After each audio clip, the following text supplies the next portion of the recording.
Okay, पूरी जिंदगी हो गई प्रोविजन फॉर डॉटफुल डेट का अकाउंट बनाते हुए, कल फिर नहीं बना घर जाके।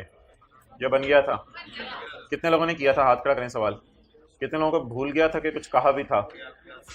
अच्छा, अभी आप ऐसा करें, आप उस सवाल को और एक और सवाल मैं दे रहा हूँ, इन दोनों को इंशाल्लाह अगली क्लास में डिस्कस करते हैं।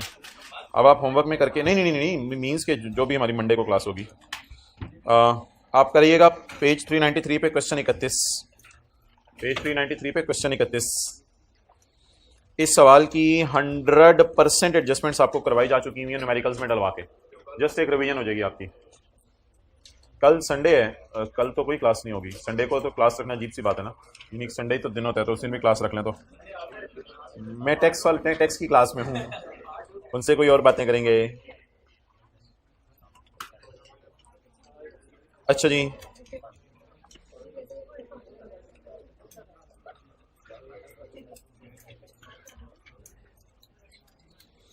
भाईजान बड़ा कोट निकाल लें।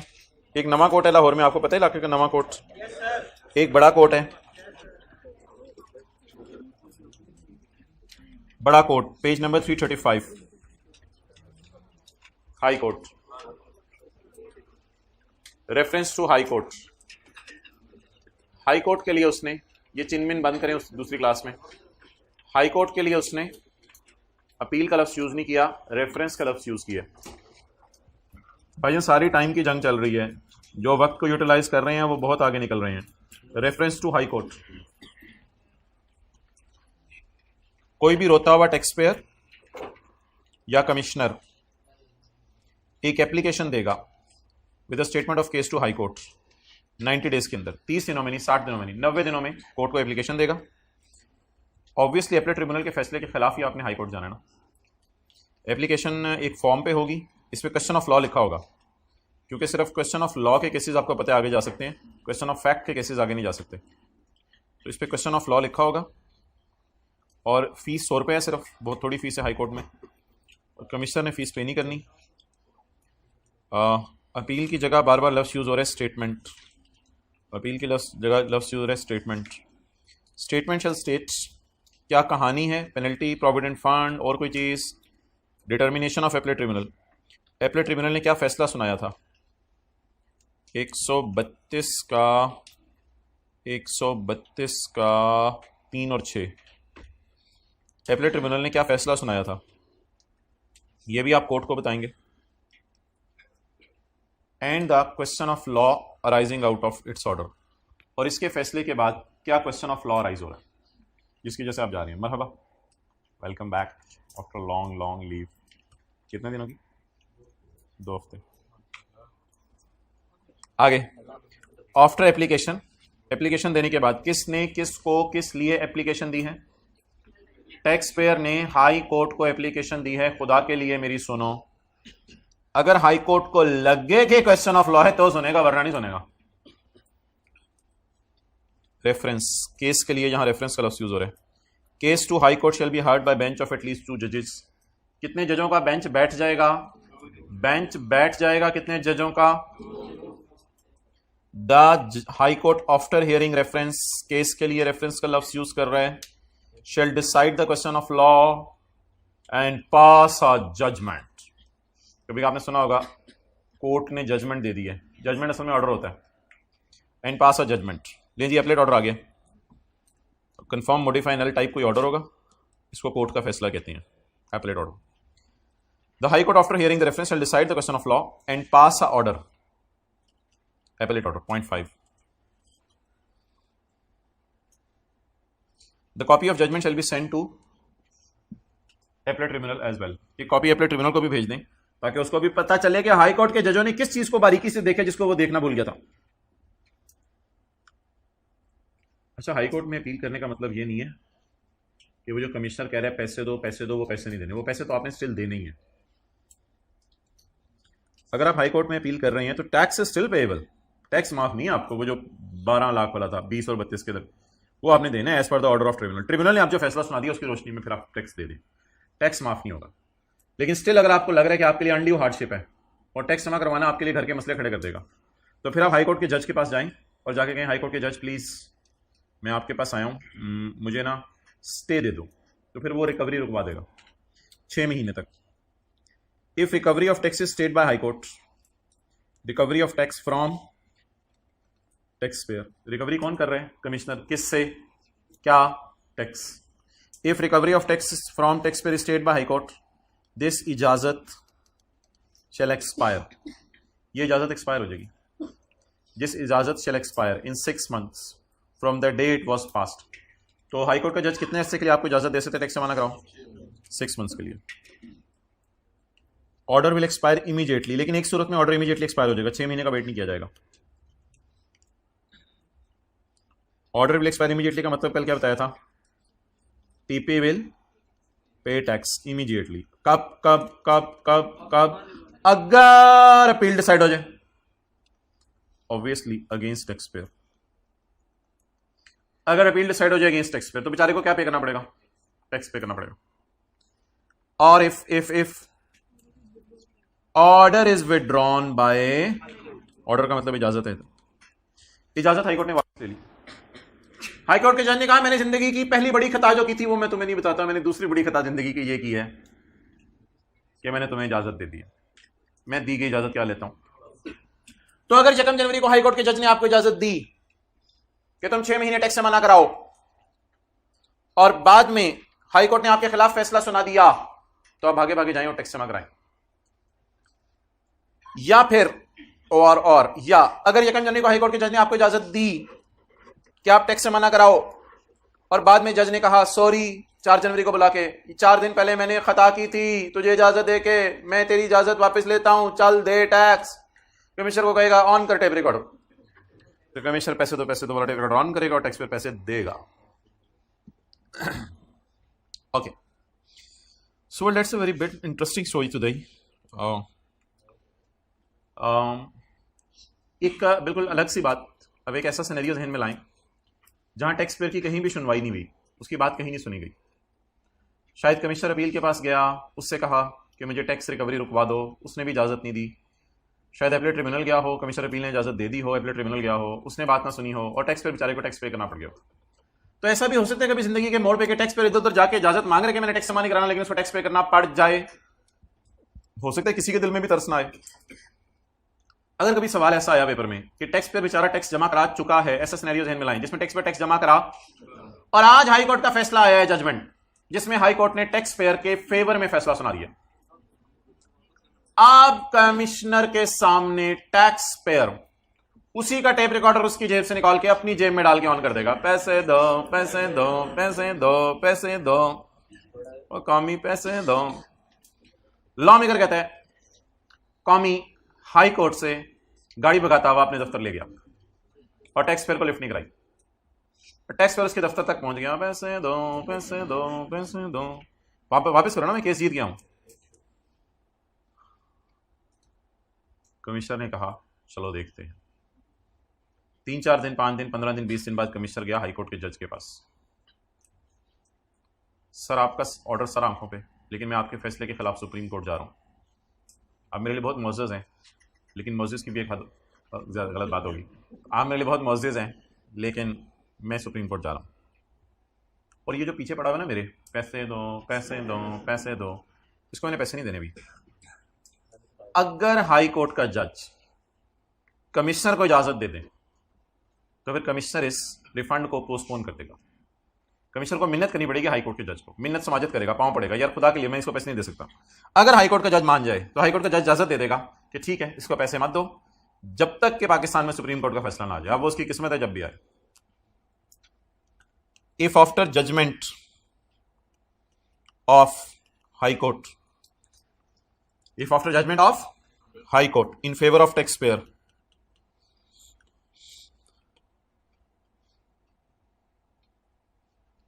if after judgment of high court in favor of taxpayer, tax is to be refunded to taxpayer, the high court may allow commissioner to postpone the refund. High court का जज commissioner को कहेगा refund postpone कर दो। If Commissioner intends to go to Supreme Court, अगर commissioner supreme court जाना चाहते हैं against the judgment of high court, ये फायदा लेने के लिए टू अवेल दिस बेनिफिट, किसको फायदा मिल रहा है? पिछले 10 साल से एक क्लास भी ऐसी नहीं आई इसमें किसी बच्चे ने ब्लेंडर ना मारा। कोई एक दो बच्चा पूरी क्लास में बोल ही दिया टैक्स पेयर को फायदा मिल रहा है। सुबह के लगे हुए हैं दीवानों की तरह हम बोल रहे हैं, अभी तक यही समझ नहीं आ रही कि फायदा किसको मिल रहा है। भाई फायदा कमिश्नर को मिल रहा है, टैक्स पेयर को कौन सा फायदा मिल रहा है? उसका तो रिफंड डिले हो रहा है बेचारे का, तो फायदा किसको मिल रहा है? कमिश्नर को। टू अवेल दिस बेनिफिट, इस बेनिफिट को लेने के लिए द कॉमी will apply to high court, जिसने बेनिफिट लेने वो अप्लाई करे high court within 30 days of receipt of judgment of high court. High court के फैसले के 30 days में द रिफंड शैल बी लटका until supreme court order. Refund लटका दिया जाएगा कब तक? जब तक कि किसका फैसला ना आ जाए? Supreme court.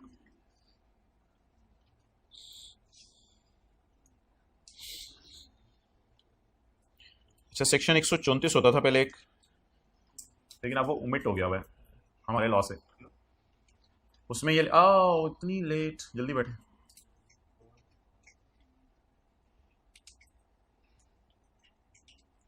अच्छा, एक सेक्शन होता था 134 जिसमें कहा हुआ था कि हाई कोर्ट के जज के खिलाफ अगर आपने जाने तो कहां जा सकते हैं? Supreme court. ये बात आईन ने पाकिस्तान में भी लिखी हुई थी, तो जो बात आईन ने पाकिस्तान में लिखी हुई है वो इनकम टैक्स ऑर्डिनेंस को रिपीट करने की जरूरत नहीं है। इसलिए मतलब इसका ये नहीं है कि ये यहां से डिलीट हो गया तो आप सुप्रीम कोर्ट जा नहीं सकते, लेकिन इनकम टैक्स वालों को ये बताने की जरूरत नहीं है कि आप सुप्रीम कोर्ट जाएं। Supreme court is the final forum of appeal, यहां बिल्कुल जा सकते हैं, लेकिन provisions relating to filing of appeal in supreme court ये ओमिट कर दी गई थी 2005 में। 2001 में नया लॉ आया था पाकिस्तान में इनकम टैक्स ऑर्डिनेंस 2005 में इसको डिलीट कर दिया गया था, बिकॉज ये बातें ऑलरेडी पाकिस्तान के कॉन्स्टिट्यूशन में कहीं ना कहीं जिक्र हुई हुई हैं, तो वो रेपिटेशन हो रही थी डिफरेंट लॉज में, इस वजह से उन्होंने डिलीट कर दिया। हमारा भला हो गया, लेकिन हमारे लिए 134 से आ गया ना फिर। अच्छा, तो ये जी सुप्रीम कोर्ट की कहानी थी।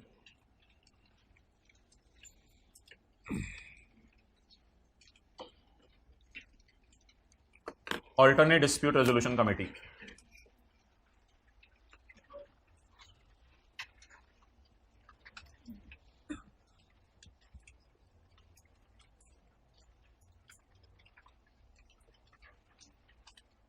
जब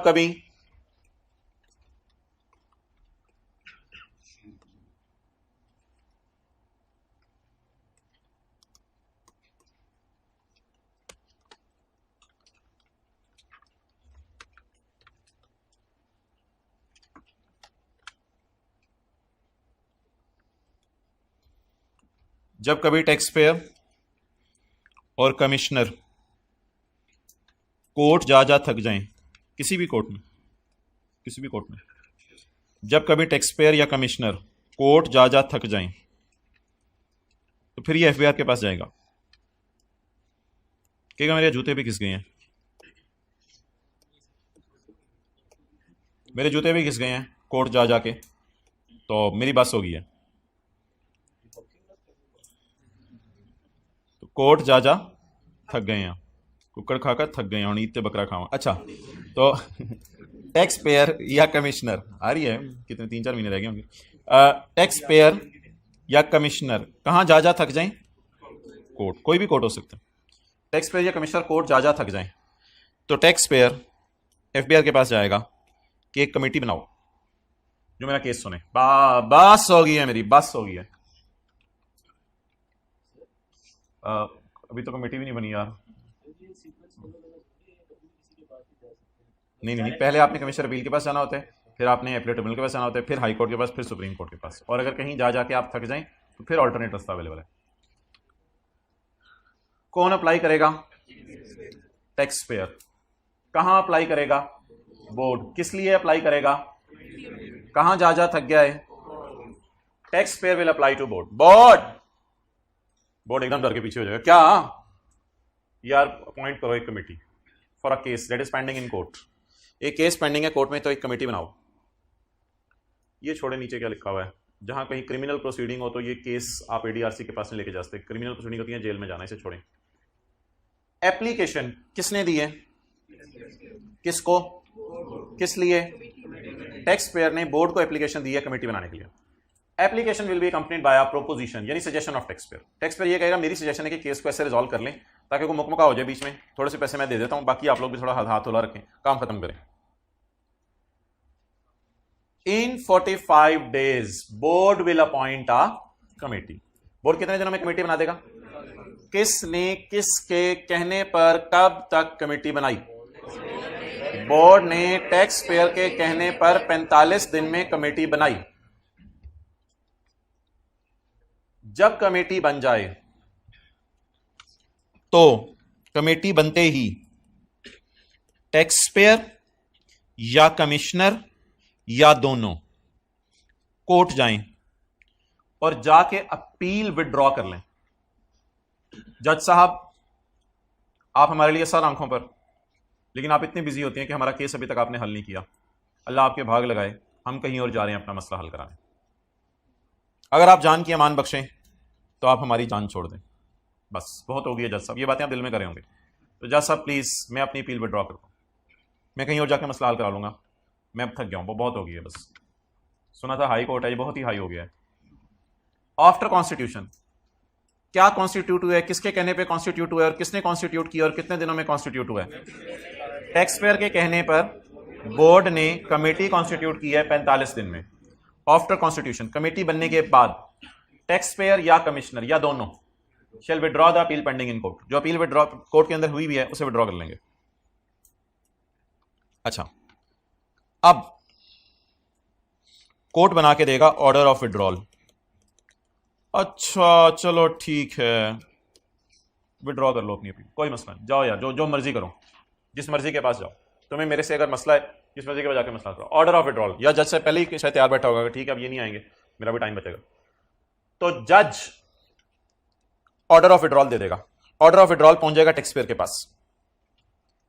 टैक्स पेयर के लिए बाइंडिंग है कि ये 75 दिन में एफबीआर को बता दे कि ऑर्डर ऑफ विड्रॉल मिल गया। टैक्स पेयर एफबीआर को बताए कि ऑर्डर ऑफ विड्रॉल मिल गया। ऑर्डर ऑफ विड्रॉल किसने किसके कहने पर ऑर्डर बनाया? बोर्ड ने। हद हो गई यार, बोर्ड ने। कोर्ट ने टैक्स पेयर के कहने पर ऑर्डर ऑफ विड्रॉल बनाया। ये ऑर्डर ऑफ विड्रॉल कौन किसको कम्युनिकेट करे? ये order of withdrawal communicated to board within, ये 75 डेज में बोर्ड को कम्युनिकेट किया जाएगा। वो मैंने आगे लिखा नहीं हुआ, ये मैं आपको खुद बता रहा हूं। कम्युनिकेट करने वाला कौन होगा? Tax payer. ठीक है, आप जरा मुझे बताएं। नहीं, टैक्स पेयर ने एफबीआर से रिक्वेस्ट की क्या बनाओ? एफबीआर ने कमेटी बना दी। एफबीआर ने कमेटी बना दी। कमिश्नर या टैक्स पेयर या दोनों?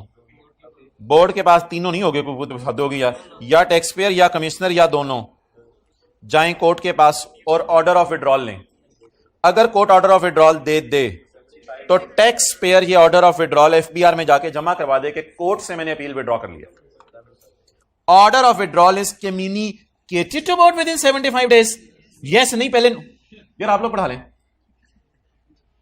पहले नो तो करा लेने दें, काम को खत्म किया करें। यस की साइड पे पता नहीं अगली को कहानी नहीं शुरू हो जानी है, फिर उधर तो कमेटियां बननी है, पता नहीं क्या क्या। पहले नो तो खत्म कर, हद होती है।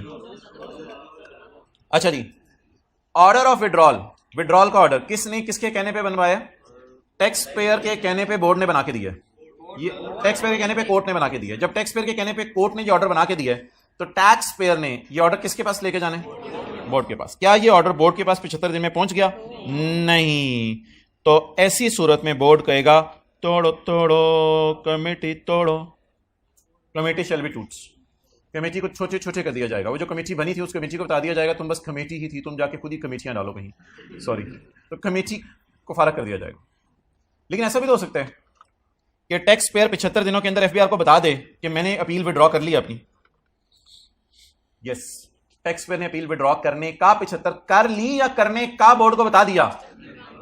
कर ली तो इधर लिखा हुआ था ना कि विड्रॉ करेगा। कर ली या करने का बोर्ड को बता दिया? बोर्ड को बता दिया कि मैंने अपील विड्रॉ कर दिया। हाँ, बोर्ड को बता दिया। कमेटी ने 120 दिन में आप फैसला सुनाना है। किसने फैसला सुनाना है? कमेटी ने। कितने दिनों में? क्या कमेटी ने फैसला सुना दिया या नहीं? नहीं नहीं, पहले नहीं वाली साइड करते हैं। कमेटी ने फैसला नहीं सुनाया।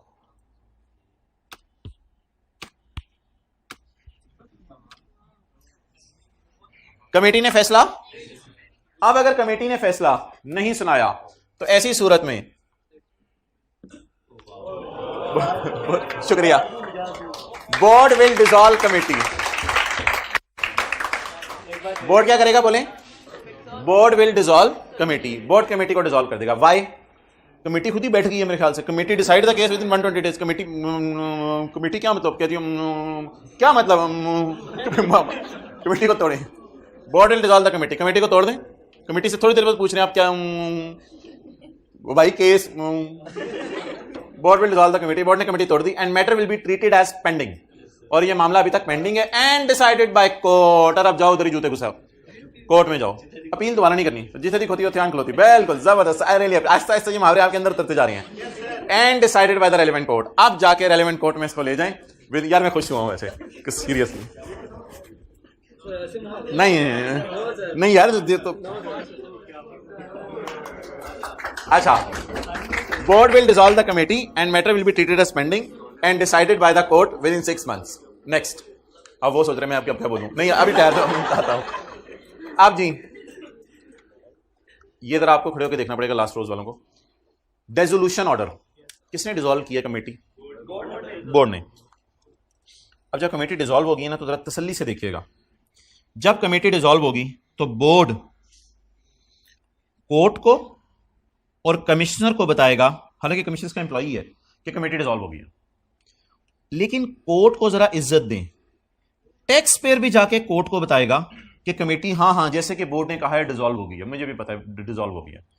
अब जरा डायरेक्शन देख लें। जब कमेटी डिसॉल्व होगी बोर्ड कोर्ट को और कमिश्नर को बताएगा कि कमेटी टूट गई कमेटी।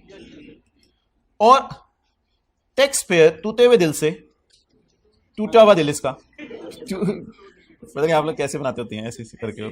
अच्छा तो टैक्स पेयर टूटे हुए दिल से जाके किसको बताएगा? कोर्ट को। कोर्ट कमेटी टूटी, कोर्ट कहेगा आजा फिर। Dissolution order shall be communicated by board. Communicate करने वाला कौन है? बोर्ड। किसको?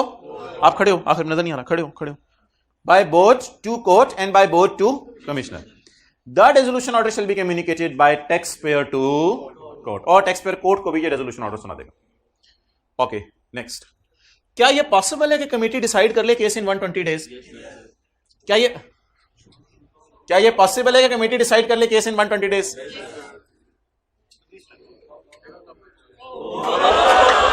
अच्छा आगे चलिए। Decision of committee shall be binding on commissioner and tax payer. अब टैक्स पेयर और कमिश्नर दोनों पे ये फैसला बाइंडिंग हो गया। And it shall not be taken as precedent. ये कोई हिस्टोरिकल फैसला नहीं समझा जाएगा कि जिसको लोग यूज करें as a precedent, as a नाम यूज करें कि यार देखो एडीआरसी ने ये फैसला सुनाया था, कितना जबरदस्त फैसला है ना। नेवर। ये कमेटी अभी मैं आपको दिखाऊंगा, फारग सी कमेटी होती है, इसमें कोई लर्नेड बंदे इतने बैठे ही नहीं होते। तो ये कमेटी का जो फैसला है ना, इसको कहते हैं हम ज्यादा लिफ्ट नहीं कराएंगे। आइंदा आने वाले को ये नहीं बताया जाएगा यार कमेटी ने ये बात की थी, इसका मतलब है शायद यही बात लॉ चाहता है।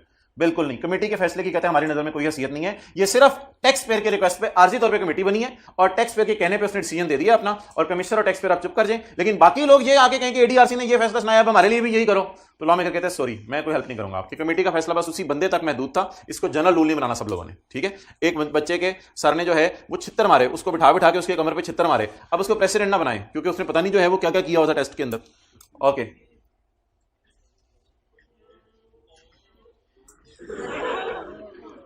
The aggrieved person will pay the tax as decided by committee। जैसे कि कमेटी डिसाइड करेगी तो aggrieved person क्या पे कर देगा? टैक्स पे कर देगा। चलें जी। कौन बनवाएगा कमेटी? Tax payer. किससे बनवाएगा? बोर्ड से। किस लिए? क्योंकि उसका केस कोर्ट में पेंडिंग है। एप्लीकेशन एक दी जाएगी जिसमें प्रोपोजिशन भी होगी कि मेरे ख्याल से केस को ऐसे हल कर लिया जाए। अगर 45 डेज के अंदर,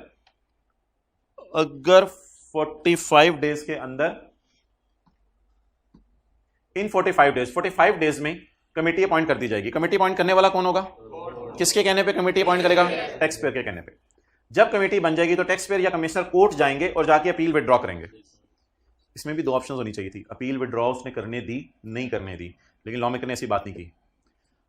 उसने अपील विड्रॉ करने दे दी और ऑर्डर ऑफ विड्रॉल आ गया। क्या ये ऑर्डर ऑफ विड्रॉल 75 दिनों में बोर्ड को दे दिया है टैक्स पेयर ने? नहीं दिया। सोचें अब क्या करूं? कमेटी डिसॉल्व कर दें, कोई फायदा नहीं इस कमेटी का। लेकिन ऐसा भी तो हो सकता है कि tax payer order of withdrawal board को दे दे, ऐसी सूरत में कमेटी फैसला अगर 120 दिन में ना सुना पाए, कमेटी को तोड़ दो और केस को वहीं ले जाओ जहां कोर्ट में चल रहा था। यह कमेटी टूटने का फैसला दो लोग बताएं, बोर्ड बताए कमिश्नर और कोर्ट को, और टैक्स पेयर भी बताए कोर्ट को। कोर्ट को इज्जत दो। और अगर कमेटी अपना केस सुना दे 120 दिन में, तो फिर यह फैसला बाइंडिंग होगा कमिश्नर के लिए भी, और लेकिन इस फैसले को लोग यूज नहीं करेंगे कि यार फलां फैसला हो गया था तो हमारे बारे में भी यही करें। सर फलां स्टूडेंट को आपने डिस्काउंट दिया, सर वो तो प्रेसिडेंट सेट हो गया, सर उसको तो देना आपने दे दिया, सर आप हमारे लिए भी करें। ये प्रेसिडेंट के तौर पे सेट नहीं होगा। And the agreed person will pay the tax as decided by committee. So why आज हमने इतना टाइम बचाया है? अब जो आज पढ़ना था हमने पढ़ लिया, क्यों इतना टाइम बचाया है? न्यूमेरिकल नहीं, आज चैप्टर 15 के पास्ट पेपर्स होने हैं, सिनेरियो बेस्ड। चलें जी, अब वो हाँ ये वेबसाइट पे अपलोडेड है। मुझे आपकी आपसे ज़्यादा, ये ज़्यादा हो जाएगी वैसे, आपको अपनी ज़्यादा, मुझे आपकी फिक्र है ये वेबसाइट में, ये तो ज़्यादा हो जाएगी ना कि मुझे आपको आपसे भी ज़्यादा आपकी फिक्र है। वैसे होती भी है कभी कभी बच्चे ज़रा, भाई ये सारी टाइम की जंग है, जो टाइम को कीमती बना रहे वो बहुत आगे निकल रहे हैं इन दिनों में। पेज कौन से?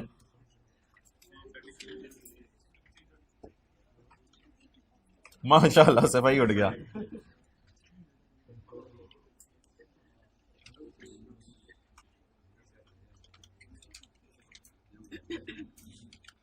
आज हम ये पढ़ लेते हैं, फिर कल हम सेक्शन 124 पढ़ लेंगे अगली क्लास में, और कुछ इधर उधर की गप्पे मार लेंगे।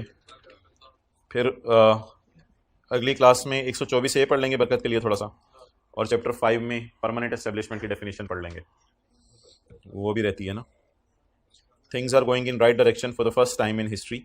बहुत सालों बाद ऐसा हुआ है कि 31 जनवरी तक किसी नेड़े लगी है चीज़। अच्छा जी, सेक्शन 134 से, शायद आपके सारे सेक्शंस में कोई एक बहुत ही नेक था जिसके ये असरात हैं। सेक्शन 134 शायद आपके साथ वाले ही की ये बरकतें हैं सारी। Section 134 A, agree alternate dispute resolution. Agreed person will apply to federal board, लेकिन हमारी मेन क्लास कोई एक होगी, मैंने अब तक फरवरी में, और वो न्यूमेरिकल्स के लिए पेपर पॉइंट ऑफ व्यू से सबसे इंपॉर्टेंट होगी। उसमें चीज़ों को इकट्ठा करके लेके चलेंगे। एग्रीड पर्सन अप्लाई करेगा बोर्ड को। An agreed person may apply to board for appointing a committee to resolve a dispute. 3 किस्म के केसेस आप लेके जाते हैं बोर्ड के पास। नंबर 1, जहां आपका टैक्स 10 करोड़ या उससे ज्यादा हो, वरना छोटे मोटे कामों के लिए कमेटी नहीं बनाई जाती कि 5 रुपए आपने देने कमेटी बनवा लें।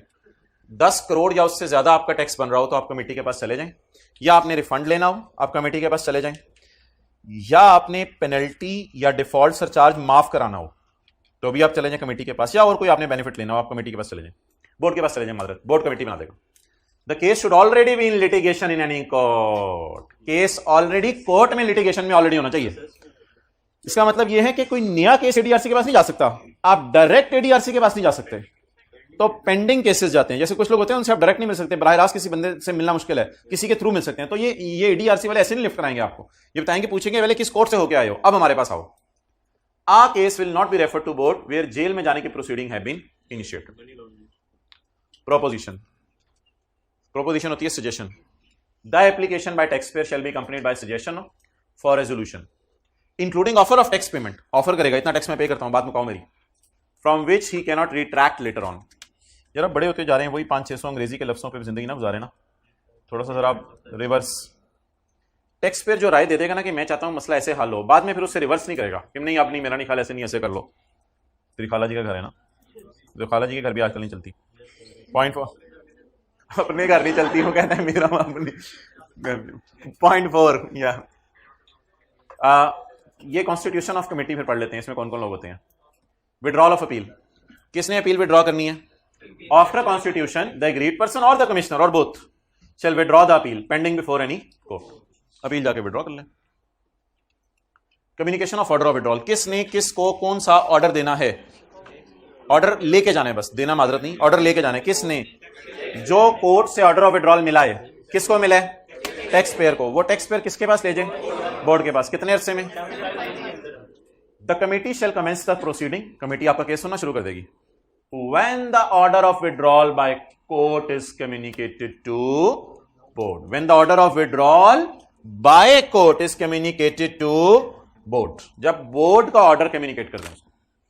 If withdrawal order is not communicated in 75 days of appointment of committee, अगर कमेटी बनने के 75 दिन में यह नहीं हो सका, the committee shall B dissolved and this section shall not apply. अच्छा जी, अब ऐसा भी तो हो सकता है कि आप ऑर्डर ऑफ विड्रॉल जमा करा दें, कमेटी का फैसला क्या आएगा? नींद पूरी करे हो आजकल आप? ये सबसे जरूरी चीज आपसे पूछ रहा हूं, यावर नाम है आपका, नींद पूरी करे हो आजकल? टेम्परेचर। अच्छा जी, decision by committee, the committee shall examine the issue, committee issue को एग्जामिन करेगी and conduct inquiry, seek expert opinion, conduct an audit through officer and shall decide the dispute in 120 days. 120 दिन में committee decide करेगी। By majority का मतलब बताएं, अगर 4 बंदे बैठे हैं कमेटी में और 3 एक तरफ हो गए तो बस वही फैसला समझा जाएगा। अगर 2-2 हो गए तो कमेटी तोड़ दो। फिर इसने हल नहीं लिखा हुआ इसने। आगे चलें जी, अगला छोड़। क्या कमेटी का डिसीजन प्रेसिडेंट है लोगों के लिए कि लोग बताते फिरेंगे कमेटी ने ये कहा है तो यही लॉ है शायद? नहीं नहीं नहीं, तो decision by committee shell not B. छोड़ो यार, इतने भी क्या अंग्रेजी के अल्फाज याद करने आपने, जिंदगी छोटी सी। अच्छा उधर ये कह रहे थे, इधर ये कह रहे हैं। अच्छा, shall not be taken as a precedent, committee का डिसीजन प्रेसिडेंट के तौर पे यूज नहीं किया जाएगा। इन अदर केसेस और the same case for a, दूसरे लोग भी इसको यूज नहीं कर सकेंगे और यही टैक्स पेयर किसी दूसरे साल भी इसको यूज नहीं कर सकेगा एज अ प्रेसिडेंट। प्रेसिडेंट के लिए उर्दू में क्या लफ्ज है? कोई है लफ्ज ज़हन में नहीं आ रहा क्या? मिसाल के हाँ कह सकते हैं, मिसाल करीब करीब पहुंच रहे हैं। Point 8, stay of tax recovery. ये बात तो मैंने यहां नहीं पढ़ाई, ये आपको पता है। Stay of tax recovery, commissioner पड़ा हुआ है पीछे, पैसे दो, कमेटी कहेगी नहीं, इससे पैसे ना लो, अभी छोड़ दो इसको। The tax recovery shall be stayed, पैसे नहीं लिए जाएंगे इससे। जैसे ही कमेटी बन जाएगी, डिसाइड हो जाएगा, इससे पैसे नहीं लिए जाएंगे टेल, जब तक के कमेटी का फैसला ना आ जाए या कमेटी ही जो भी चीज पहले हो जाए। अगर पहले कमेटी का फैसला आ जाए तो आप जाएं और टैक्स पे कर दें, और अगर कमेटी का फैसला तो नहीं आ रहा, कमेटी ही क्या होगी? टूट गई। जो भी चीज हो, इन दोनों में से जो भी चीज पहले हो जाए तो आप फौरन टैक्स पे कर दें। तो इसकी जरा आसान करके लिख लें आप, on constitution of committee, however tax payer, आसान करके का मतलब है, अब किताब में चेंज कर लें, however tax payer will pay tax at early of. कितने कह रहे हैं? नहीं, पुराना वाला फिक्र ही सही सी। चलो समझने के लिए तो लिख लो फिर, however tax payer will pay tax at, छोटे भाई की कॉपी लेके आया हुआ। The tax recovery shall be stayed on constitution of committee, however tax payer will pay tax, लेकिन टैक्स पेयर को टैक्स पे करना पड़ जाएगा एट अर्लियर ऑफ। कब? अच्छा मुझे बताएं, अगर कमेटी ही टूट जाए तो फिर टैक्स रिकवरी की तो बनती है या टैक्स दे देना चाहिए? दे देना चाहिए।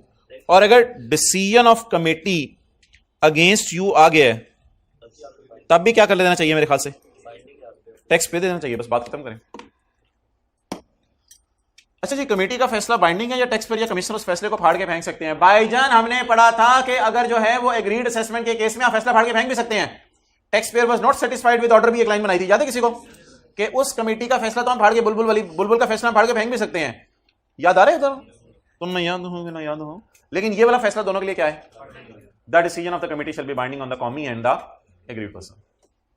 लेकिन अगर कमेटी कैसे डिसाइड ना करें, कमेटी के पास आप जाएं और कमेटी कहे, आपके क्या मतलब, कमेटी कैसे डिसाइड ना करे तो क्या करें? If the committee fail to decide within 120, the board shall तोड़ो। आपने कहा क्या तोड़ो? कमेटी तोड़ो। Dissolve the committee and the matter shall be decided by relevant court और appellate authority. Now it will be assumed that appeal was pending before the court। अब ये assume किया जाएगा, कोर्ट ही देखेगा। अच्छा जी, कम्युनिकेट किसने किसको क्या करना है? बोर्ड ने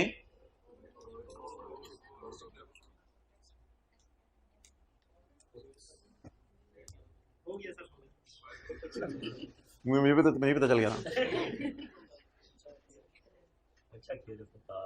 the board shall communicate the resolution order. Board क्या करेगा? रेजोल्यूशन ऑर्डर कम्युनिकेट करेगा। किसको? कोर्ट को और कमिश्नर को। और एग्रीव्ड पर्सन भी कम्युनिकेट करेगा रेजोल्यूशन ऑर्डर। किसको? To court. ओहो, ये तो मैं घर से एक चीज लिख के लाया हुआ था, ये ना किताब में गलती है, इसको यहां से काट दें। पता है ना आपको, हमने यही तक पढ़े, सिर्फ इसको काट दें और इसके आगे एक लाइन लिखें,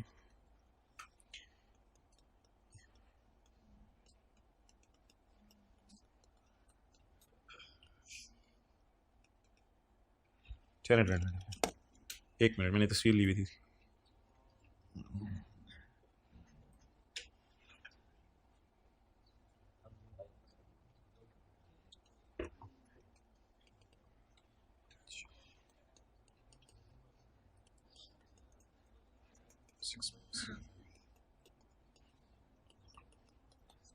अब कोर्ट 6 महीने में फैसला सुना दे। अब कोर्ट क्या करे, किताब में गलती है, इसको सही कर लो। अब कोर्ट 6 महीने में फैसला सुना दे। अच्छा जी, आ जाके क्या बच गई, tax payment. The great person may pay the tax as decided by committee and all previous फैसले या orders against him shall stand change. अब बस कमेटी वाला टैक्स ने पुराने सारे फैसले आपके खिलाफ खत्म।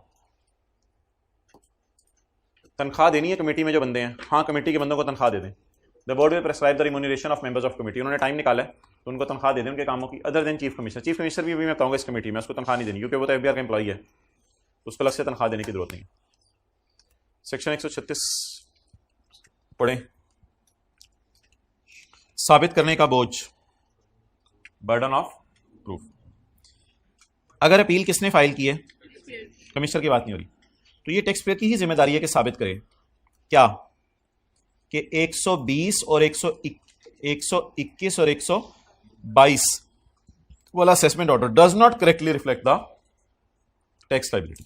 और अगर अदर केसेस हैं, नॉन रेजिडेंट का रिप्रेजेंटेटिव, तो दैट डिसीजन इज गलत। जाहिर सी बात है यार, किसने ये डिसाइड, किसने ये साबित करना है, किसने ये साबित करना है कि कमिश्नर गलत है? जो अपील कर रहा है। अपील कौन कर रहा है?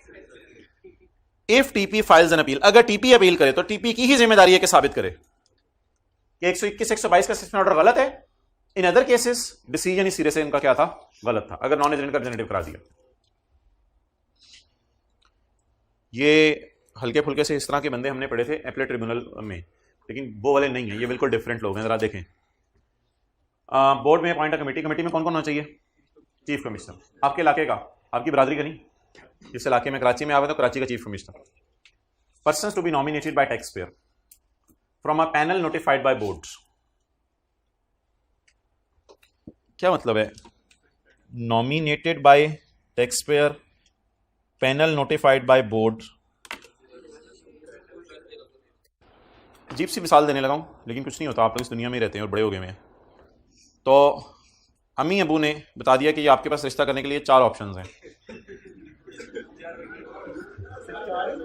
अच्छा, वो अमीन कर रहे उधर बैठ के। आपके पास ये 4 ऑप्शंस हैं। अब पैनल अम्मी अबू ने डिसाइड कर दिया, you can not go out of this, you can not go for 5th। अब नहीं, I am leave the 4 and go for 5th। अच्छा, तो पैनल अम्मी अबू ने डिसाइड कर दिया कि ये खाला के घर कर लो, या फूफो के घर कर लो, या मामू के घर कर लो, या चाचू के घर कर लो। ये 4 ऑप्शंस आपके पास अवेलेबल हैं। It is called as panel, but you are to nominate. Nominate आपने करना है, लेकिन उसी सर्कल के अंदर रहते हुए आप उस सर्कल से बाहर नहीं निकल सकते। I hope thing is very well communicated. Nominate किसने करना है? नॉमिनेट का हक आपको है, लेकिन पूरी दुनिया में से नहीं, सिर्फ 4-5 जो ऑप्शन अम्मी अबू ने दिए।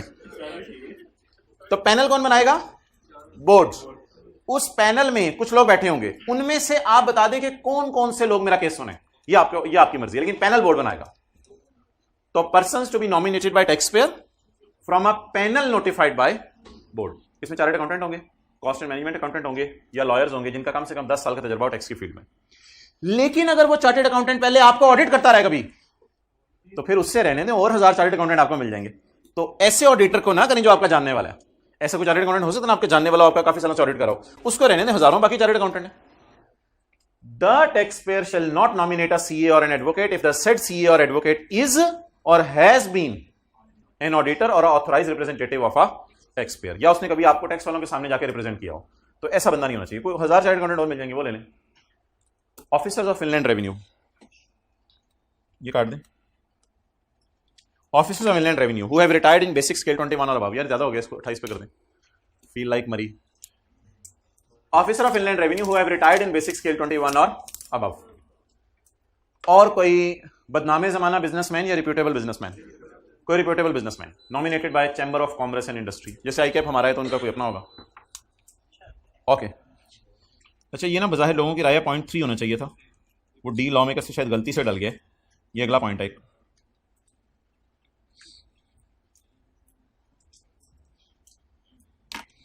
पढ़ें जी। एक और पर्सन होगा, ये ना नॉमिनेट करना है मशवरे से। मशवरा किसका? मेंबर्स का। कौन से मेंबर्स? Appointed under 1 and 2। इन सब का भी मशवरा लेके कोई और एक बंदा लेके आओ। शायद बहुत मामला क्रिटिकल है, शायद इसलिए पता नहीं 100 मिलियन का टैक्स इन्वॉल्व है। तो ये लोग ना अपने मशवरे से एक और बंदा भी लेके आएंगे। लेकिन अगर ये लोग अपने मशवरे से बंदा ना ला सके तो पॉइंट 3 में एफबीआर टैक्स पेयर से मशवरा करके एक बंदा ले आएगा। पॉइंट 3 के तहत provided that where the member under this clause cannot be appointed through मशवरा, the board may nominate a member proposed by tax payer. I repeat, please repeat, ये दोनों पैरास। ये जब बंदे बैठ जाएंगे ना, चीफ कमिश्नर आ जाएगा, चार्टर्ड अकाउंटेंट आ जाएगा, ऑफिसर आ जाएगा, रिप्यूटेबल बिजनेसमैन आ जाएगा, मिसाल के तौर पे ये 4 बंदे बैठ गए। ये 4 बंदे बैठ के आप 5वां बंदा लेके आएंगे। ये 4 आप आपस में मशवरा करेंगे किस 5वें को लाएं। पर्सन टू बी नॉमिनेटेड, एक पर्सन होगा जो नॉमिनेट किया जाएगा मशवरे से। अगर ये लोग कोई मशवरा ना दे सके फिर बोर्ड टैक्स पेयर की सजेशन पे एक बंदा और लाके बिठा देगा। क्लियर? चलें जी, पास पेपर से पहले हल्की फुल्की सी रिवीजन, क्योंकि हमारे जो मेन पास पेपर है ना वो सेक्शन 122 के गिर्द घुमा करेंगे पेपर में। ज्यादा सवाल भी सिनेरियो बेस्ड सेक्शन 122 से आते हैं। पेज 325, पेज 325 पहले से कुछ लिखवाया हुआ है? हाँ वो अच्छा ठीक है, वो मैं बता देता हूँ। वो कल वाली बात सुन लें, वो क्या थी, वो जाते हो ही गई थी। जब नीचे वाली डायग्राम आपने समय बनानी है तो मैं ऊपर समझा रहा हूँ जरा। रिटर्न जमा करवाने के 6 महीने में ऑटोमेटेड एडजस्टमेंट हो सकती है। रिटर्न जमा कराने के साल के एंड के 5 साल में काटा जा सकता है। और रिटर्न जमा कराने के साल के एंड के 180 दिन में इफ रिटर्न इज इनकम्प्लीट तो वो नोटिस भेज सकता है जिसमें वो डेफिशिएंसीज आपसे फुलफिल करवाएगा। ये बात हुई थी कल जाते हुए। रिटर्न जमा कराने के 6 महीने में ऑटोमेटेड एडजस्टमेंट्स हो सकती हैं। स्टार्टिंग पॉइंट भी देख लें, मेरा एंडिंग पॉइंट भी देख लें।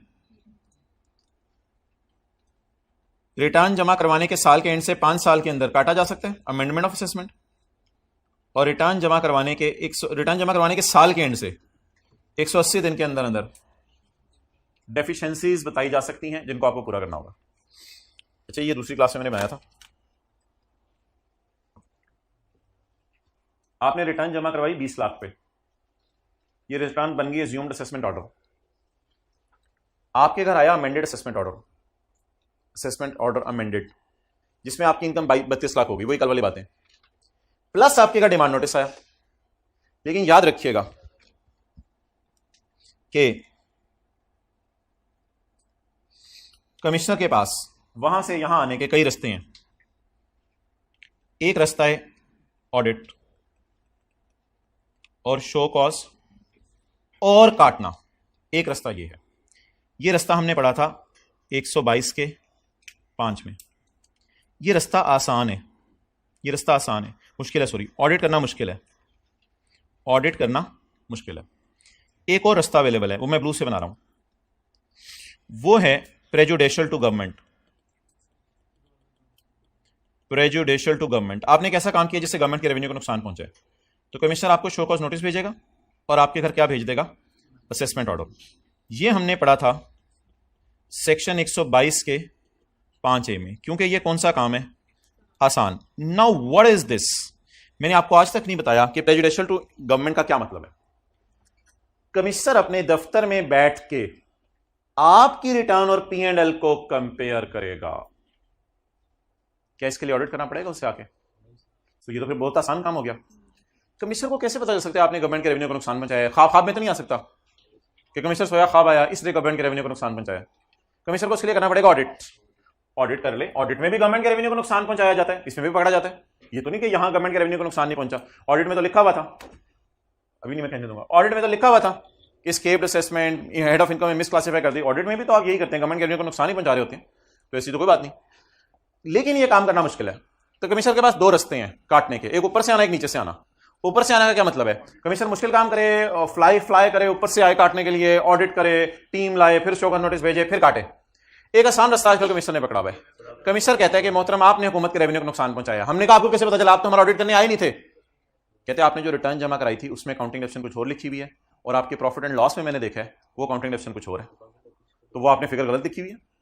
एक पेनल्टी मैंने पकड़ी है जो आपने ऐड नहीं की हुई, आपकी प्रॉफिट एंड लॉस में पेनल्टी आ रही है, जो P&L बैलेंस शीट आप लोग बनाते हैं फॉर 1 की क्लास में, उसमें गलती आ रही है प्रॉफिट एंड लॉस में। तो कमिश्नर अपने दफ्तर में बैठ के आपकी रिटर्न और P&L को कंपेयर करेगा। इसे क्या कहते हैं? क्या चीज? नहीं नहीं, टैक्स वालों का P&L नहीं, अकाउंटिंग वालों का P&L। इसे कहते हैं आपने गवर्नमेंट के रेवेन्यू को क्या पहुंचाया? नुकसान पहुंचाया। नोट कर लें। तो कमिश्नर को असेसमेंट ऑर्डर इश्यू करने के 2 रास्ते अवेलेबल हैं।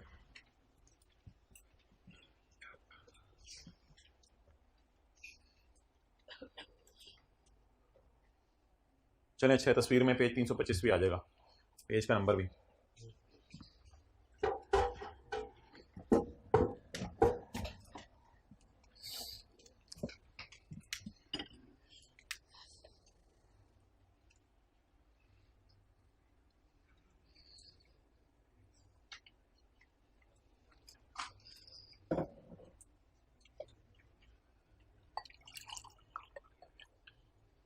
जोर का टाइम हो गया, रखते नीचे।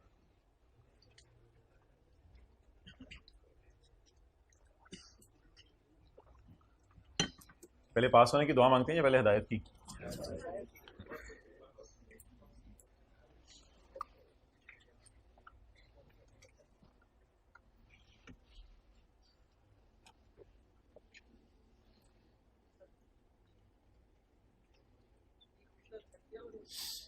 हाँ, FPR वाले रखते हैं। वो नहीं, वो तो और है। बबलू आज तो बड़ी बातें कर रहा।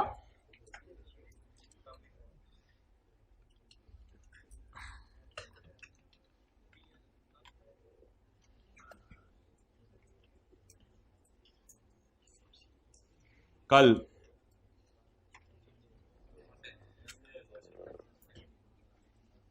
I am talking about yesterday. इतनी जल्दी ना चीज़ों को जज किया करें ज़िंदगी में, फिक्रे तो पूरे कर लेने दिया करें लोगों को। ये घर जाके पढ़ लेंगे सेक्शन 100 और 9, हर बाद में 9 तैयार करो। ये घर जाके पढ़ लेंगे सेक्शन 133 की उर्दू, कि अगर हाई कोर्ट के फैसले के मुताबिक टैक्स वापस करना पड़े तो हाई कोर्ट कमिश्नर को इजाज़त दे सकता है कि वापसी को डिले कर दो। अगर वो सुप्रीम कोर्ट जाने का प्लान रखता है फिर रिफंड तब तक नहीं किया जाएगा जब तक सुप्रीम कोर्ट का फैसला ना जाए। ओके, अच्छा, कल एक चीज़ को देख के मेरी घर में हंसी छूट गई, मैंने कहा आपसे भी शेयर कर लूँ। Page number 346, page number 346।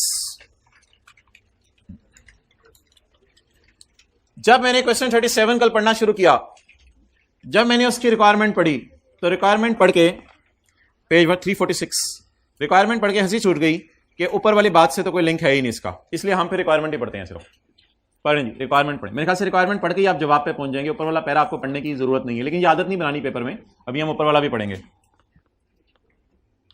State the time period, time बताएं भाईजान, जिसमें आप अपील कर सकते हैं।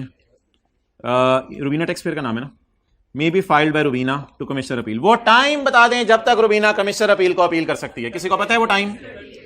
टाइम लिमिट बताएं, टाइम पीरियड, जितने अरसे में रुबीना कमिश्नर अपील को अपील कर सकती है। Page 332। If appeal relates to assessment और, अभी हम ऊपर सिनेरियो पढ़ेंगे तो ये असेसमेंट होगी। If appeal relates to assessment it will be lodged with the commissioner appeals within 30 days of service of. Demand notice मिलने के 30 दिनों में आप बाजी जाके कमिश्नर अपील को अपील कर सकती हैं। ओके बाजी, चलें अगला सवाल जी। इसमें यह फर्क है कि अगर आपको सेक्शन 121 और 122 वाला ऑर्डर आया ना तो फिर ऐसी सूरत के अंदर जो है डिमांड नोटिस भी साथ आता है, लेकिन अगर आपको नॉन रेजिडेंट रिप्रेजेंटेटिव करा दिया तो डिमांड नोटिस नहीं आता आपको, तो फिर आपने सिंपल ये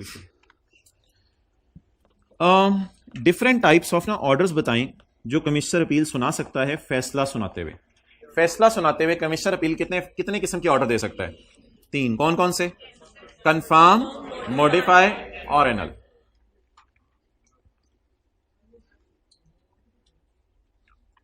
वो तो एपलेट ट्रिब्यूनल के केस में थे और उसमें ये लिखा हुआ था रिमांड द केस बैक, लेकिन ये तो कमिश्नर अपील का केस है सिर्फ। भाई बिल्कुल सही कह रहे हैं। इसमें यह भी आप लिख के आ सकते हैं कि इंक्रीज इन असेसमेंट, ये लिख के आ सकते हैं, लेकिन नंबर जितने हैं ना 2 नंबर, आई कैप ने भी शायद 129 का एक ही लिखा है। I really appreciate you. Point number 3, explain what actions, explain what action और एक्शंस, एक्सप्लेन व्हाट एक्शंस और एक्शन कौमी अपील मे टेक। कौमी अपील क्या एक्शन कर सकता है? फॉर इंश्योरिंग, ये इंश्योर करने के लिए that no undue hardship is caused to Rubina because of payment of his demand। उससे टैक्स मांगा गया है, उसको लग रहा है कि अगर मैंने टैक्स जमा कराया तो घर में इतने बुरे हालात हो जाएंगे कि घर से बीवी रुबीना खुद बंदा चला जाएगा, चलें कर लें। तो अगर मैंने टैक्स जमा करवा दिया तो घर में इतने फाके आएंगे कि शोहर जो घर बैठता है, कोई नौकरी नहीं करता, वो फिर घर छोड़ के चला जाएगा, तो इतने बुरे हालात आ जाएंगे। तो ऐसी सूरत में कमिश्नर अपील सड़क पे खड़े होकर कौन से एक्शन कर सकते हैं जिससे रुबीना सेटिस्फाई हो जाए? कमिश्नर अपील क्या ऐसा एक्शन करे जिससे रुबीना बाजी के नो आई एम रिलैक्स। हाँ, स्टे ऑर्डर 30 डेज का दे दे और फर्दर 30 डेज का भी दे सकता है। तो जी वो मुझे बताए 100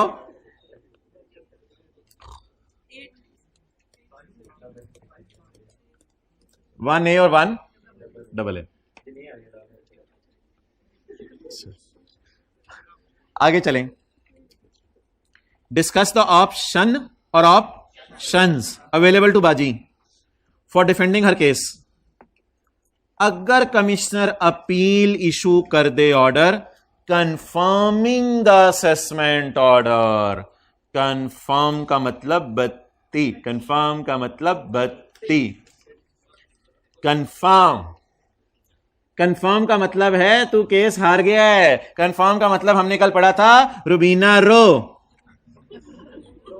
गन्ने वाली रोनी, रुबीना रो, रुबीना रो, कंफर्म हो गया ना। तो कंफर्म में तो रुबीना रोएगी। अब वो पूछ रही है मुझे बताएं मैं किस दीवार में जाके छक्का माऊं। Discuss the option available to Rubina for her case. हम आपको लेके जाते हैं, छक्का मवाएंगे।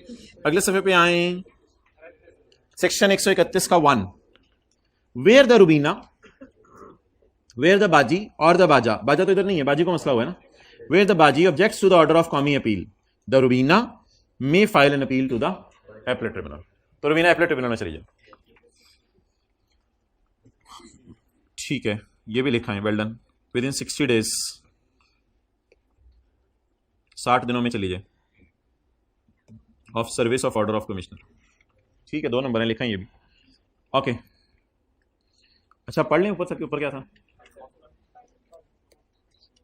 2 जुलाई 2019 को रुबीना माल्टे, गर्मियां हैं, अच्छा 2 जुलाई में तो गर्मियां हैं। 2 जुलाई 2019 को रुबीना ने एक शो कॉज नोटिस मिला है सेक्शन 122 के तहत। रुबीना को क्या मिला? Show cause notice. Show cause notice होता है wow, you know show cause notice means wow. Should I explain it with the help of an example और is it crystal clear? Crystal clear, okay thanks. Because there was no example मौजूद, DOGs are not available in immediate vicinity. Okay. On 2 जुलाई 2019 रुबीना, इतना मजा आता है इस chapter के scenario based numericals में, इतना सवालों में। Rubina received a show cause notice from कौमी, कौमी से शो कॉज नोटिस आया under section 122 for amendment of assessment. अच्छा, आपको पता है कभी अगर डॉगी भौंक रहा हो तो अम्मी कहती है बेटा इसने काट लेना है, और नहीं नहीं अम्मी, और बेटा काट लेने हैं, नहीं अम्मी छोड़ के कहां काटेगा, तो देखते हैं। तो थोड़ी देर बाद आप लेटे हुए हैं। मुझे बताएं कि शो कॉज नोटिस का क्या मतलब है? रुबीना के साथ क्या होने लगा है? असेसमेंट ऑर्डर, नहीं मौत का फरिश्ता नहीं, असेसमेंट ऑर्डर आने लगा है। व्हाट डज इट मीन कि शो कॉज नोटिस आ गया है? इसके साथ अब क्या होने लगी है? तो बोले barking is for biting, barking is for, try करें, received a show cause, received a barking for biting. क्यों इसको बार्किंग रिसीव हो रही है? क्योंकि इसको बाइटिंग मिलनी है थोड़ी देर में। ड्यू टू लैक ऑफ, 2018 के साल का मसला कुछ चल रहा है। Due to lack of knowledge, कहती है मुझे चीजों का पता ना है, पता नहीं क्या होता है, मुझे तो चीजें समझ नहीं आती। अबाउट टैक्स मैटर्स, कहते हैं मुझे नहीं टैक्स टुक्स आता। She did not respond to it, देखी जाए, यानी वो भौंकी जा रहे हैं और खड़ी है। आई डोंट नो कि ये क्या करता है, और बाजी कर देने उन्हें। I don't know, I have little knowledge about this doggies, such type of doggies me not bye. और बाजी, oh I have little knowledge. She did not respond to it, अब भौंकने दें, और बाजी करीब आगे भौंकने दें। हो गया भाईजान, हो गया, अंजकम अगस्त, बाजी बस खत्म हो गई। अब she received a demand notice. बाजी टीका लगवाएं, जाएं जाएं, डिमांड नोटिस आ गए हैं और चलें। अब ये कर दिया उसने जो करना था। आप अब कहती रहे मेरा नॉलेज नहीं था। ऑन यकम अगस्त, हरकत उसकी देखी है, शी डिड नॉट रिस्पॉन्ड। हिम्मत उसकी देखी है, कमिश्नर से पंगा ले रही है। ऑन यकम अगस्त she received a demand notice, उसको डिमांड नोटिस आ गया, आ जाओ बाजी on, under which she was required to pay 6,10,000 with in 30 days, 30 दिन में पैसे लेके पहुंचो, क्योंकि तुमने कुछ इनकम छुपाई हुई है। रुबीना भी 2 नंबरी कर सकती है, सवाल में लिखा हुआ है, क्योंकि तुमने कुछ इनकम हमसे छुपाई हुई है। और डिमांड नोटिस के साथ एक अमेंडेड असेसमेंट ऑर्डर भी आ गया। वो तो आना ही था, वो तो आना ही था। डिमांड नोटिस के साथ अमेंडेड असेसमेंट ऑर्डर भी आ गया। Under section 122 from commissioner inland revenue appeals. पूरी क्लास के बाद आप पूछ रहे हैं CIR क्या था, मैंने उधर ही गिर जाना है।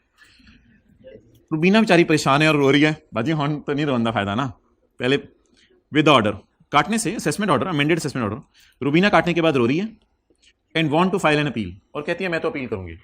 बाजी किसको अपील करेंगी? To commissioner appeal, because payment of tax, क्योंकि मुझे पैसे देना ना बहुत बड़ा मसला लग रहा है, पता नहीं क्या बनेगा मेरे घर का अगर मैंने पैसे दे दिए। आप बताएं, सवाल तो कहीं नहीं है, रिक्वायरमेंट के आगे सवाल शुरू हुए हैं, तो रिक्वायरमेंट के आगे फिर पूरी कहानी है जिसको आप ऑलरेडी पढ़ चुके हैं। एक और सवाल है, वो भी खत्म कर दें, ये बाजियों वाले सवाल खत्म करें। जुबैदा बाजी ने, हाँ ये मिल गई। क्वेश्चन 19 में आ जाए यार। अच्छा, कोई चीज़ आपको बुरी लगे उसको ना डिलीट कर दिया करें, ज़्यादा चीज़ें दिमाग में ना सवाल रखा करें। कोई ऐसे टीचर बात करते बुरी लग जाए किसी को। जुबैदा जो है वो शादियां करवा रही है, पिछले 12 साल का तजर्बा है। अल्लाह she had filed her complete return, उसने अपनी मुकम्मल रिटर्न जमा करवाई है फॉर टैक्स ईयर 2007। बाजी वैसे तो 30 सितंबर तक आना होता था। ओह नो, मैं उससे पहले ही आ गई हूँ। बस 30 सितंबर आखिरी डेट होती है, लेकिन ये 20 अगस्त, जैसे ही पाकिस्तान आजाद हुआ 6 दिन बाद पहुंच गई। ऑन यकम सितंबर 2012, काफी साल गुजर गए थे, काफी साल गुजर गए थे। यकम सितंबर 2012 को ये माल्टे खा रही थी, तो कौमी की तरफ से एक शो कॉज नोटिस आया। कौमी की तरफ से क्या आया? Show cause notice requiring her to explain certain पैसे which were credited to her account during tax year 2007। Tax year 2007 में तुमने जॉन की शादी कराई थी सिम्पसन से, तो वो जेसिका से कर ले। जॉन की शादी कराई थी तुमने जेसिका से, उसके पैसे तुम्हें मिले थे। बाजी ने कहा तुम्हें पता चल गया। Zubaida is uncertain, Rubina dissatisfied, Zubaida uncertain. पता चल गया दोनों के बारे में। Zubaida is uncertain, Zubaida uncertain है as to whether CIR is empowered to issue such a notice after lapse of so many years. कहती है इतने पुराने पंगे, अब तो उनके बच्चे भी हो चुके, अब तुम मुझे नोटिस आके भेज रहे हो, अब आके मुझे नोटिस दे रहे हो। 2007 की कहानी 12 में आके छेड़ रहे हो। जुबैदा ने अगला गलती ये की, मशवरा मांग लिया हमसे, एडवाइस। जुबैदा ने मशवरा मांगे कि इतनी देर से शो कोज नोटिस इशू किया जा सकता है, तो हाईलाइट करें जी, सो मेनी इयर्स। सेक्शन 122 का 2 टेस्ट किया उसने आपसे, सेक्शन 122 का 2, 122 का 2 उसने टेस्ट किया आपसे। टैक्स ईयर कौन से? 2008, हाथ दोगे यार, इसको चुप कराओ। 2007। रिटर्न कब जमा करवाई? टैक्स ईयर 2008 में। अब इसके एंड से गिनने या यहां से गिनने? एंड से 5 साल गिने, 13। शो कॉज नोटिस कब आया? यकम सितंबर 12 को आया ना, टाइम पे आ गया बिल्कुल। कोई नहीं, सो मेनी टाइम लैप्स नहीं हुआ अभी बड़े मौके पे जाके कमिश्नर ने बाजी आपको पकड़ाया, और बड़ा तेज कमिश्नर निकला है, इन्हें को मौका जाने नहीं दिया। 30 जून के बाद अगर आता ना फिर मसला होना था। नोट करें।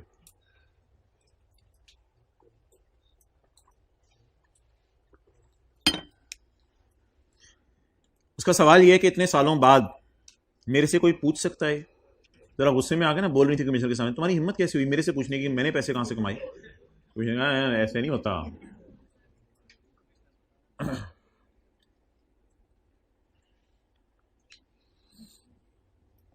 चीखने चिल्लाने से नहीं मसले हल होते जिंदगी में, चीखने चिल्लाने से, गिलास तोड़ने से, ये जहालत है। अच्छा जी, पढ़े लिखे लोग चीख चिल्ला रहे होते हैं कई। अच्छा आगे चलें। Advise Zubaida about the validity of show cause notice. पता कैसे चला ये सेक्शन लगाना था? काफी सालों बाद नोटिस आया है, क्या ये वैलिड भी है? तो यहां से पता चला कि टाइम लिमिट का सवाल था। तो 122 के 2 में ये लिखा हुआ है। क्वेश्चन नंबर 24 उसी सफ़े पे। जी भाईजान, जी भाईजान किबला बोलें।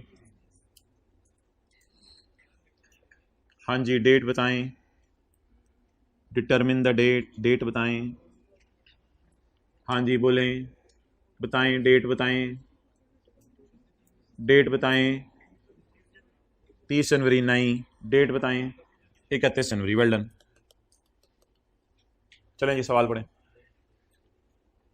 अंडर द प्रोविजंस ऑफ खालाजी का ordinance 2001 determine the date by which appeal can be filed. वो डेट बताएं जब तक अपील की जा सकती है कमिश्नर अपील को।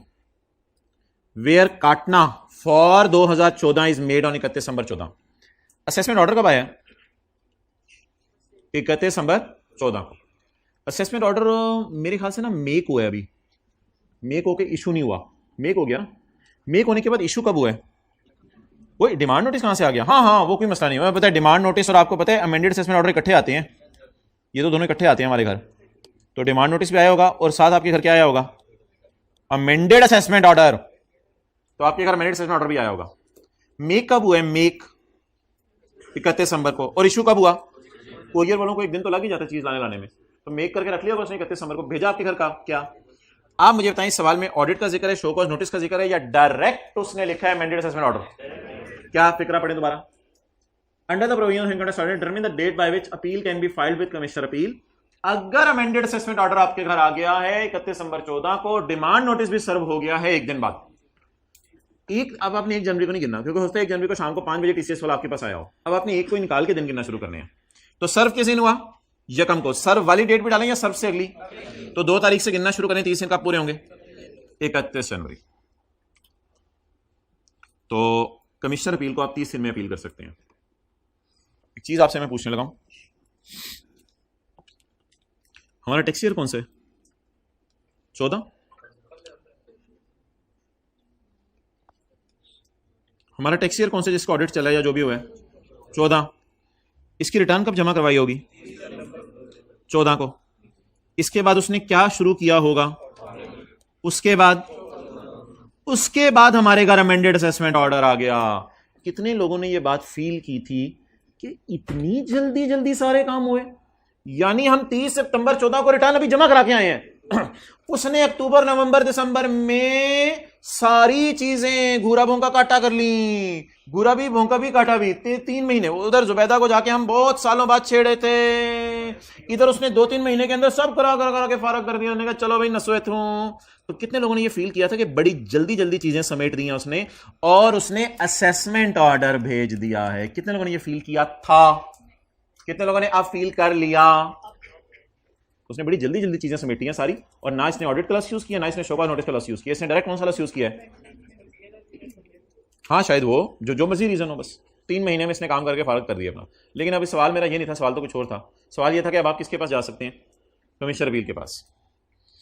अच्छा ये डॉट ढूंढिएगा और जहां लगाओ। चलें जी, क्वेश्चन 29।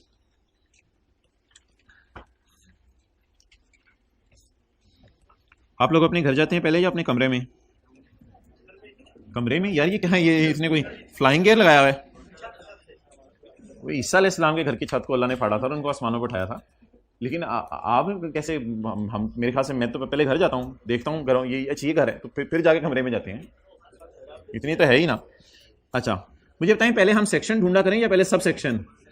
पहले हमें पता हो ना किस चैप्टर से सवाल आया कैपिटल गेन के, फिर आगे होगा ना किस में कौन सी प्रोविजन पूछ रहे हैं। तो सिमिलरली पहले जरा ढूंढें ये पॉइंट पढ़ के सेक्शन कौन से, और फिर बताएं सब सेक्शन कौन सा है। List the situations. ये आमतौर पे ना सवाल आता है सर्कमस्टांसेस के नाम से। ये एक दफा इसने सिचुएशन का लफ्ज भी लिख दिया है। List the circumstances under which original assessment order can be amended और amended assessment order can further be amended. यानी कि पहली दफा काटना भी और दूसरी दफा काटना भी। काटने के सर्कमस्टांसेस बताएं। भाईजान सेक्शन 121 जिस दिन पढ़ा था उस दिन 4 बंदों को जेल में लेके गए थे। जिसने सेक्शन 122 पढ़ा था 2 बंदों को जेल में लेके गए थे। किन सिचुएशंस में? और आज सुबह से जो पढ़ रहे हैं ऑडिट या प्रेजुडिशियल टू इंटरेस्ट ऑफ, अगर ये दो सिचुएशंस अराइज हो जाएं तो यू कैन मेक अमेंडमेंट। अगर ये दो सिचुएशंस अराइज हो जाएं यू कैन मेक अमेंडमेंट। अच्छा, अब जाके यहां से पढ़ें, circumstances on basis of which assessment can be amended। Commissioner may amend पहली दफा भी और further amend. Commissioner may amend और फर्दर अमेंड, पहली दफा भी काटा जा सकता है, दूसरी दफा भी काटा जा सकता है। अगर ऑडिट के जरिए आपकी गलती पकड़ी जाए या फिर आपने कोई ऐसा काम किया हो जिससे गवर्नमेंट के रेवेन्यू को, अब वो जो घर और कमरे वाली बात है वो सुने। ये सेक्शन कौन सा है? Amendment of assessment. ये घर हो गया, घर के अंदर कमरा,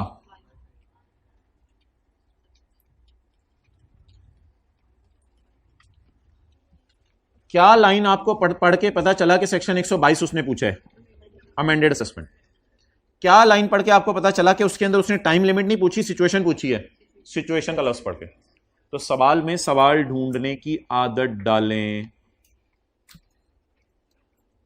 बेटा तुम क्या कर रहे हो और किधर जा रहे हो? तो इसमें सवाल क्या है? किधर? मेन सवाल अभी क्या कर रहे हो अभी सवाल है, ठीक है। आप आगे चलें। ऑल्सो कहते हैं अगर सरकार आपने पिछले का जवाब दे दिया तो एक और सवाल आपसे पूछ लूं। जी पूछें भाईजान। Also state the time period, वो टाइम पीरियड बताएं विद इन विच ओरिजिनल और previously amended can further be amended. पहली दफा काटने का तरीका भी बताएं और कटे हुए को कटवाने का तरीका भी बताएं। अब 2 पॉइंट्स लिख के आएंगे। पहली तो बात है, इसमें सवाल में सवाल है टाइम पीरियड। ओरिजिनल के लिए है 122 का 2 और प्रीवियसली अमेंडेड को अगर अमेंड करना है तो 122 का 4। पहली दफा अगर अमेंड करना है तो 5 साल में, अगर दूसरी दफा करना है 1 साल या 5 साल, whichever is letter.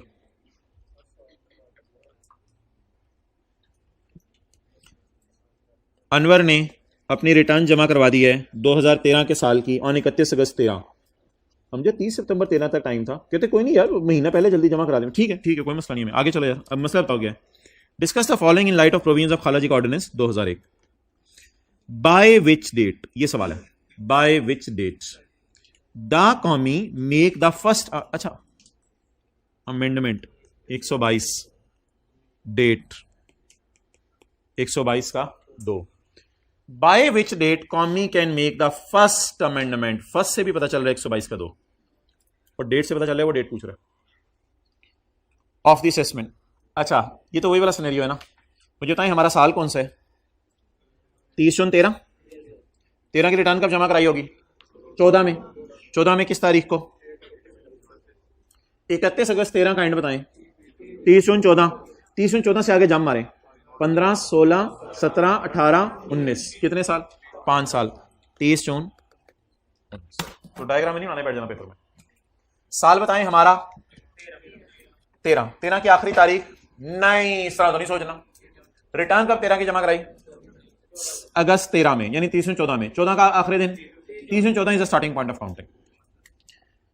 Bye which date further amendment can be made if the first काटना इज डन ऑन 15 फरवरी। ये लिखे मैंने पेज 327 पे इसकी 2 एग्जांपल्स की थी। 1 साल या 5 साल विच एवर इज लेटर। इसमें शायद आपको याद हो मैंने कहा था पहली डेट तो वही आ जाया करेगी 5 साल वाली, 30 जून 19। An assessment order can be amended, नहीं, if an assessment order has been amended it can further be amended as many times as may be necessary within the later of 5 years from the end of 30 June 14, from the end of 30 June, or 1 year from the end of the financial year in which amendment took place. What is the year in which amendment took place? 30 जून 17 दिन है या इससे गिनना शुरू करना है? इससे गिनना शुरू करना है। 30 जून 17 से 1 साल आगे। तुम्हें याद हो कि ना याद हो, ये देखे ना, अगर ये तारीख थी तो इसके एंड से 1 साल आगे गिनना शुरू करना है। आप बताएं जी, फरवरी 17 के बाद कौन सा 30 जून आएगा? 18, माशाल्लाह लंबी जंपें। 30 जून 17 के, फरवरी 17 के बाद कौन सा 30 जून आएगा? 30 जून 17। इसके बाद जम मारे 1 साल। टिक्कू किसे मारे?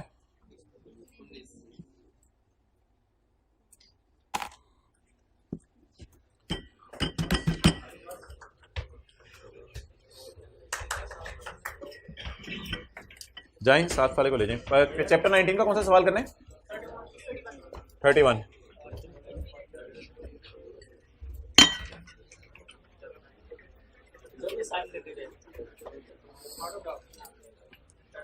यार मैं तो कहता इसको फर्श कर लो, ज़ाया क्यों करना है।